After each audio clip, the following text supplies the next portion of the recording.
एक भोंदू रहता था, पर वो इतना सीधा था कि सब प्यार से उसको भोंदू ही बुलाते थे। गायों की सेवा करता था और जिस आश्रम में रहता था वहां के गुरुदेव शाम को प्रवचन करते थे तो सबसे पीछे बैठ के सुनता था। भोंदू को लगता था गुरुजी जो बोल रहे हैं ये बिल्कुल सत्य है, इसमें कोई झूठ नहीं। एक दिन गुरुजी प्रवचन करते हुए बोले, यमुना के पल्ली पार भांडीर वन में ठाकुर जी गैया चराने आए। भांडीर वन का नाम सुनते भोंदू कान खड़े हो गए। भांडीर वन तो मैं जाता हूँ गैया लेके, मुझे तो कभी मिले नहीं वहां पे।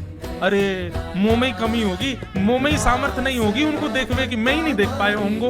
वो तो आते होंगे वहां पे, वो ये ना देखे होंगे।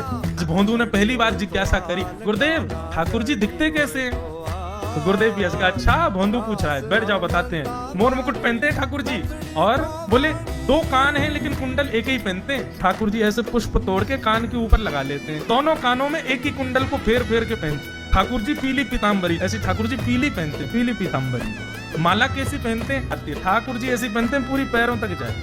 ये देखो गुरु जी कह रहे हैं तो निश्चित है भंडीर वन में आते हैं ठाकुर जी।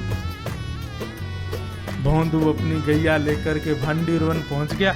गैया चर रही थी, अब भोंदू ढूंढ रहा है, कभी वृक्ष के नीचे जाके देखे, कभी कहीं देखे, कभी ढूंढे कहीं से चंदन की सुगंधी आ जाए। गुरुजी बता रहे थे उनमें से चंदन की सुगंधी आती है, क्या पता कन्हैया यही कहीं हो।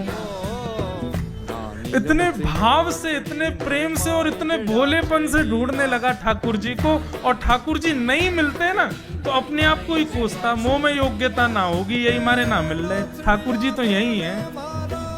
गुरु जी की बात गलत नहीं है, ठाकुर जी तो यही है।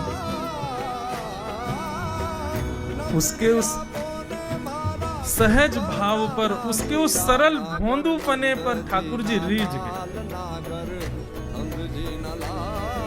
और इतने में ही भोंदू हताश निराश उदास बैठा था, खुद को कोस रहा था, मुंह में योग्यता ना है, मुंह ठाकुर जी मिलना है रहे। इतने में ही देखा सामने से असंख्य गायों का झुंड आ रहा है, और भोंदू ने जैसे उन गायों को देखा, ऐसी गाय कभी देखी नहीं, अलग गाय, सींग चमक रहे हैं, सींगों के ऊपर के भाग में सोने